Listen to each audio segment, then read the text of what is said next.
আমরা এখন আছি একদম টিএসসি মোটরে। আপনি দেখতে পাচ্ছেন কিছুক্ষণ আগে এখানে একটি সাউন্ড গ্রেনেডের শব্দ, একাধিক সাউন্ড গ্রেনেডের শব্দ আমরা পাচ্ছি। এখানে কিছুক্ষণ আগে এখানে যারা আন্দোলনকারী যারা শিক্ষার্থী রয়েছেন তারা এখানে আসার পরবর্তীতে পুলিশ এখানে তাদেরকে কয়েকজনকে আমরা দেখেছি কিছুক্ষণ আগে এখানে যে রিজার্ভ ভ্যান যে রয়েছে সেই ভ্যানের মধ্যে তুলেছে শিক্ষার্থী কয়েকজনকে। আর পরিস্থিতি এখানে নিয়ন্ত্রণের জন্য যাতে কোনো ধরনের বিশৃঙ্খল সৃষ্টি না হয় সেজন্য এখানে আমরা দেখছি কিছুক্ষণ আগে সাউন্ড গ্রেনেড ফুটানো হয়েছে। কয়েকটি সাউন্ড গ্রেনেড এখানে ফুটানো আমরা শব্দ পেয়েছি এবং পুরো এখন এই টিএসসি চত্বরে আমরা দেখতে পাচ্ছি পুরো থমথমে পরিস্থিতি বিরাজ করছে। আর যেহেতু আমরা যতটুকু জেনেছিলাম যে এই রাজু ভাস্কর্যের এখানেই কিছুক্ষণের 2টার পর এখানে গায়েবী জানাজা অনুষ্ঠিত হওয়ার কথা ছিল, সেই জানাজার জন্য কথা রয়েছে। তবে এখন পর্যন্ত শিক্ষার্থীদের এখানে তেমন কোনো উপস্থিতি আমরা দেখতে পাচ্ছি না। কয়েকজন উপস্থিতি করার ফলে এখানে এই আপনি দেখতে পাচ্ছেন যে প্রিজার্ভমেন্ট পুলিশের এই যে সেখানে যে শিক্ষার্থী যারা আন্দোলনকারী প্রিজার্ভমেন্ট করে নিয়ে যাওয়া হচ্ছে।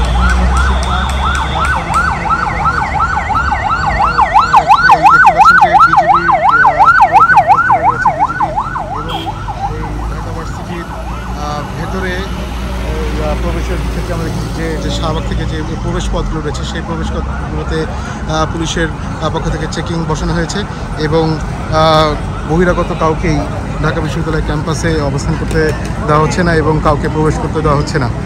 আর এখানে যারা আন্দোলন যারা শিক্ষার্থী রয়েছেন তারাও এখন আমরা দেখেছি যে ভিসির বাসভবন এখানে অনেকে অবস্থান করছেন।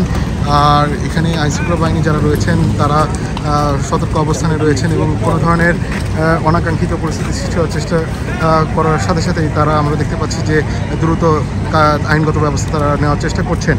আর আরেকটি বিষয় জানিয়ে রেখি যে এখানে যে শাহবাগ যে চত্বর রয়েছে সেই শাহবাগ চত্বরে আমরা যেটি দেখেছি যে আওয়ামী লীগের যারা অঙ্গ সংগঠনের নেতাকর্মী যারা রয়েছেন তারা দলে দলে এখানে তারা উপস্থিত হচ্ছেন এবং শাহবাগের ওই এলাকাটায় তারা আমরা দেখেছি যে মিছিল নিয়ে তারা শোডাউন দিচ্ছেন এবং আমরা ঢাকা ভার্সিটি আজ সকাল থেকে আমরা দেখতে পাচ্ছি যে থমথমে যে পরিস্থিতি আমরা দেখছি বিরাজ করছে সেই পরিস্থিতি এখনও বিদ্যমান রয়েছে।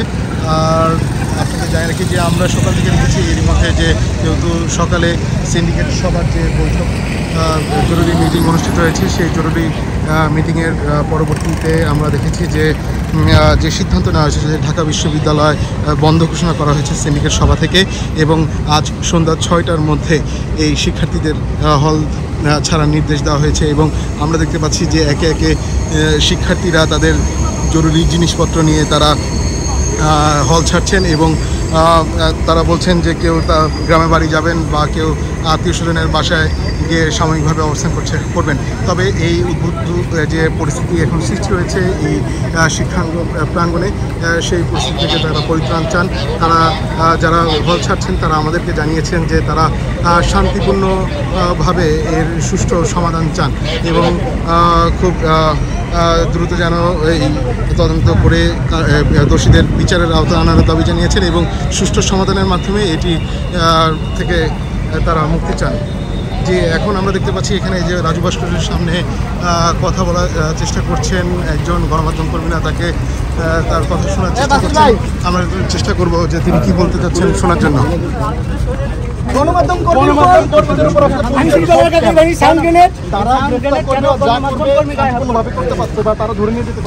কিন্তু আমাদের টেলিভিশনের সরাসরি করা হয়েছে, সেখানে সাংবাদিকদের উপরে একেবারে তার পাশে করছে। আমি বলেছিলাম শিক্ষার্থীদের আমাকে ধাক্কা মেরে ফেলে দেওয়া হয়েছিল, আমার পুরো দুইটা কান ব্লক হয়ে গেছে, আমি কোনো সাউন্ড পাচ্ছিলাম। মুহূর্তের মধ্যে মনে হচ্ছিল আমি বোধহয় মরে যাবো, মানে এরকম একটা অনুভূতি আমার মধ্যে। সাংবাদিকের উপরে হামলা,